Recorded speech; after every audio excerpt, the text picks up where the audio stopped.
Sim, uma coisa que incomodou bastante a torcida do Cruzeiro, né, foi o Lédio Carmona, né, o comentarista lá do Sport TV, que não é São Paulino, viu, gente? Ele é vascaíno, coitado, né?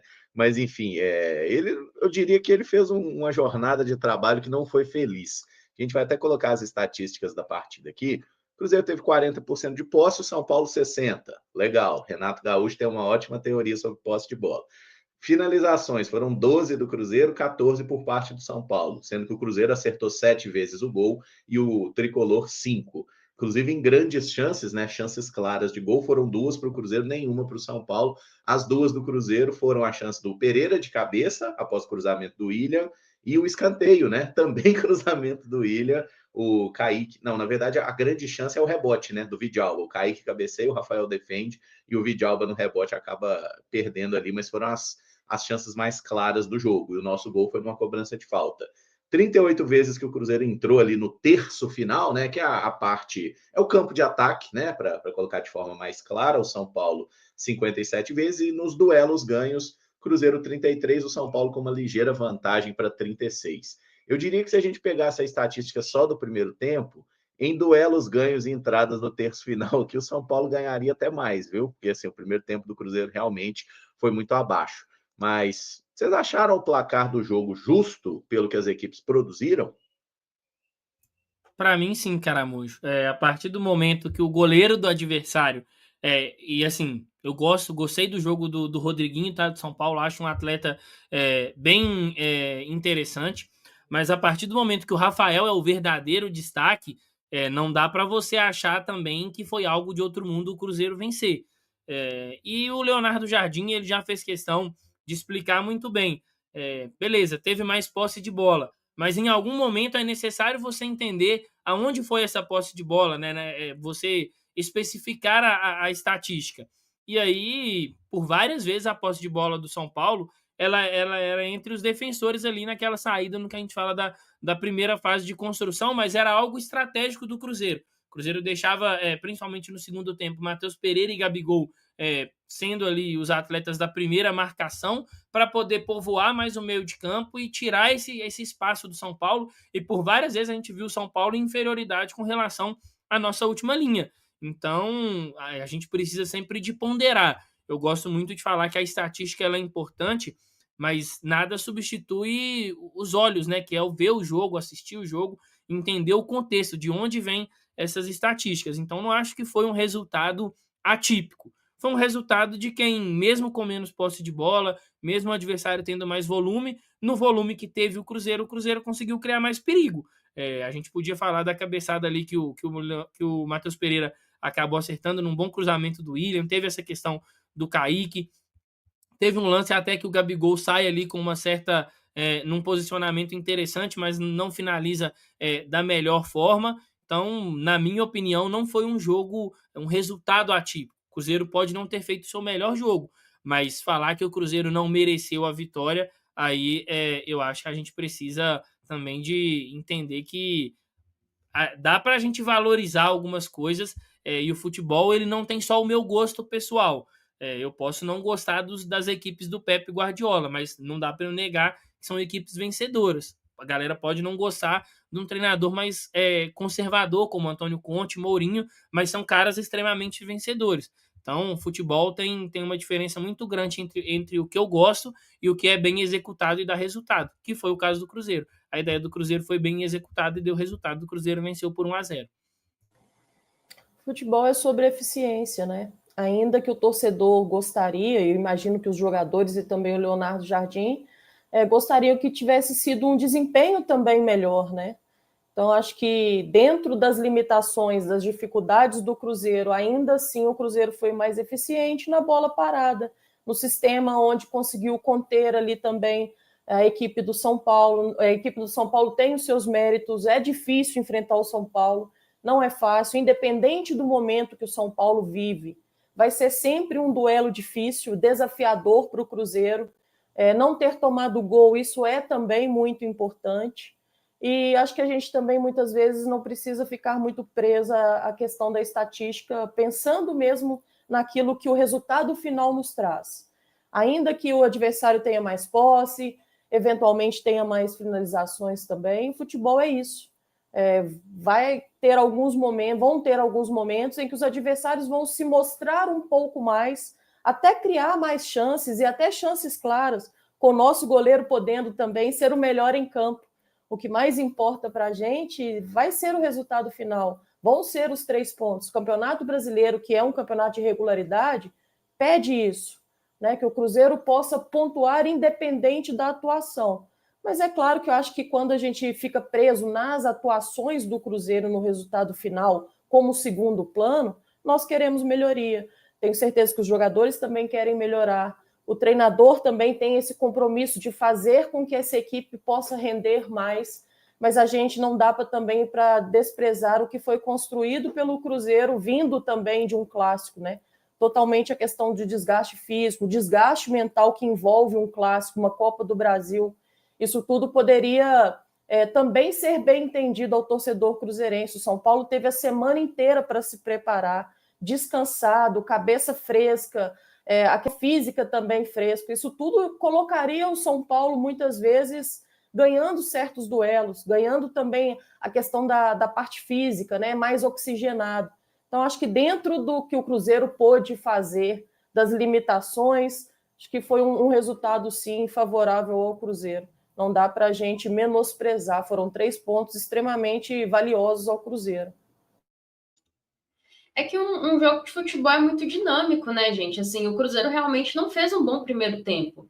E a análise do Lédio do primeiro tempo, eu concordo com ele. O São Paulo foi superior. Eu não sei se eu colocaria, nossa, foi muito superior, foi um amasso, porque eu até concordo com o Pedro, a questão do aproveitamento das oportunidades do São Paulo não foi tão legal, né? Não exigiu tanto assim do Cássio, então teve posse de bola no último terço, criou oportunidades, mas não foram oportunidades assim de altíssima qualidade. Tinha que pegar lá os gols esperados para a gente até poder falar mais em cima disso.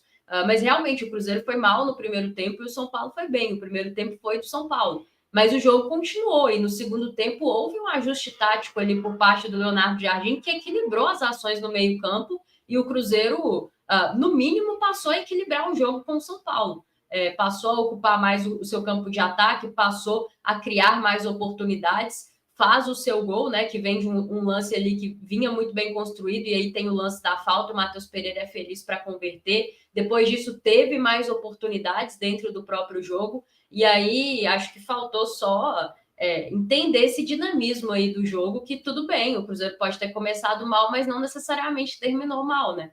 E falar sobre justiça no futebol é um negócio meio complicado, é aquilo, às vezes o time amassa, cria um monte de oportunidades, não consegue fazer o gol, e o outro vai lá em uma oportunidade, faz o gol e vence o jogo. Você vai falar que foi injusto? Quem fez o gol, quem foi competente, né? Venceu quem foi competente. Eu acho que não, a gente tem essa questão da justiça ou injustiça quando tem um erro de arbitragem, alguma coisa que realmente impacta diretamente no resultado. No mais, a questão de competência. Hoje o Cruzeiro foi competente. Eu já assisti esse mesmo Cruzeiro nos últimos anos ser muito incompetente nesse tipo de jogo. Então, eu estou muito satisfeita da equipe ter conseguido passar pelo seu pior momento do jogo ilesa, dentro de todo o contexto. Os meninos já falaram muito bem, vindo de um jogo muito desgastante, com só uma troca no time titular, claramente numa rotação diferente da rotação do time do São Paulo. E ainda que é um grande time, muito bem treinado pelo Crespo, que vinha de 8 jogos de invencibilidade no Campeonato Brasileiro, e ainda assim o Cruzeiro conseguiu passar pelo seu pior momento, sem levar gols. E aí, quando melhorou no jogo, conseguiu encontrar o seu gol. Não vejo como injustiça. E também deixa o Lédio, gente. Já foi, né? Acho que o próprio programa lá do Sport TV já teve uma resposta para ele na sequência. Não sei se vocês viram isso. O apresentador do programa que passa logo na sequência falou justamente o que o Pedro falou. Se o Rafael fez as melhores defesas do jogo, como que a gente pode falar que o resultado foi injusto? Que o São Paulo jogou tão melhor assim? Então, enfim... Deixa o Lédio lá com o Vasco dele. Até porque o castigo ele já veio de berço, né, Rafa? O cara já é vascaíno, gente. Deixa o cara.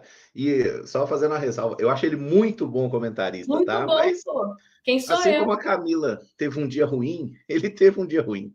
A análise dele foi ruim, mas ele é muito bom comentarista. E eu ele até tem uma falei isso.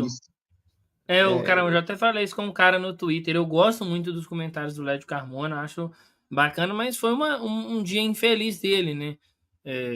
Espero que depois ali ele possa fazer o exercício de rever o jogo. Quem sabe ele vai dar uma mudada nessa visão dele sobre o jogo. É isso. A Camila Rodrigues falou aqui, ó. Juraram que o Gardner é um técnico de um esquema só, que já estava manjado, que ele é pardal. Ô, Camila, foi muito bom o Jardim entrando nessa, né? Eu sou limitado, eu não consigo encontrar uma forma. Inclusive naquele esquema ali, né? Aquele 4-2-2-2, né? 2 volantes, 2 meias, 2 atacantes, né? Um esquema bem anos 90, inclusive, que a gente aplicou ali para conseguir jogar. Cabe Caio Jorge e Gabigol, hein? Eu vou deixar isso aqui no ar, assim, ó. Cabe, hein? Olha aí, olha aí E uma Matheus ideia. Pereira, hein? E o Matheus Pereira, exatamente. Os três juntos. Olha uma ideia sendo colocada. Gente, dá tempo pro homem, gente. Calma.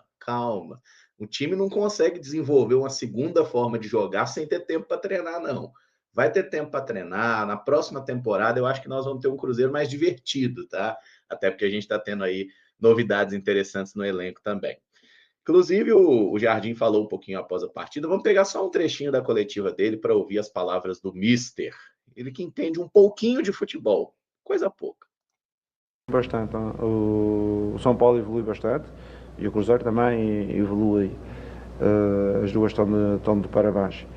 Em relação àquilo que dizem que é uma virada de chaves, eu disse isto na abertura do jogo.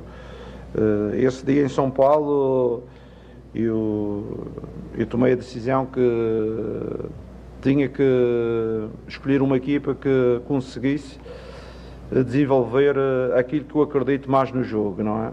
Às vezes não se fala de qualidade, houve jogadores bons que deixaram de jogar, jogadores de qualidade, houve alguns de qualidade que também saíram do clube, mas eu procurei encontrar alguns com outras valências, como o Wanderson, como o Christian, com outras valências que identificavam-se mais para aquilo do jogo que eu pretendia, não é? O jogo que eu pretendia implementar no Cruzeiro. E foi isso que aconteceu. Mais do que uma virada de chaves, fui pensar mais, porque não consigo que os jogadores, mesmo sejam de qualidade, porque nós temos jogadores que jogam, por minha responsabilidade. Eu identifiquei que a estes jogadores identificava-se mais com aquilo que era o perfil de jogo que eu pretendia para o Cruzeiro. Boa. Então o Jardim falou um pouco sobre essa questão dos jogadores, né? De conseguir desenvolver mais formas aí de encaixar os atletas. E um detalhe que eu acho que a gente precisa fazer é valorizar o oponente, né? São Paulo estava numa sequência muito boa, vinha de uma invencibilidade longa no Campeonato Brasileiro, e assim, foi um jogo muito estratégico para o Cruzeiro, pensando na nossa chance de Libertadores. Até vi aquele cálculo dos matemáticos da UFMG falando que o Cruzeiro está com mais de 97% de chance de ir para a Libertadores. Não é para tanto, né, matemáticos? Porque aí perde uma também, vocês baixam lá para 90, né? Calma, tá, gente? Mas assim, foi um duelo que a gente conseguiu segurar o pessoal ali do G7 para baixo, né? A gente conseguiu abrir uma boa margem, somando isso ao fato de alguns confrontos diretos, alguns tropeços inesperados. Eu realmente estava esperando que Flamengo e Palmeiras fossem vencer seus jogos. E o Bahia piorou, né? A derrota do Bahia foi muito inesperada pelo tamanho que foi, pela facilidade com que o Mirassol fez, sendo que o Bahia teve mais posse de bola. Mas, enfim, acho que por essa rodada aí, gente, como que tá o termômetro de vocês, assim? Vaga na Libertadores ainda ou estão se permitindo sonhar com algo mais? Eu acho que é vaga na Libertadores, Caramujo. Eu acho que não dá para o objetivo do clube ele ser tão maleável, né? A cada rodada eu vou mudando. É óbvio, o Leonardo Jardim em algum momento já falou sobre isso, que se o Cruzeiro vai ali tocando a caminhada durante o campeonato,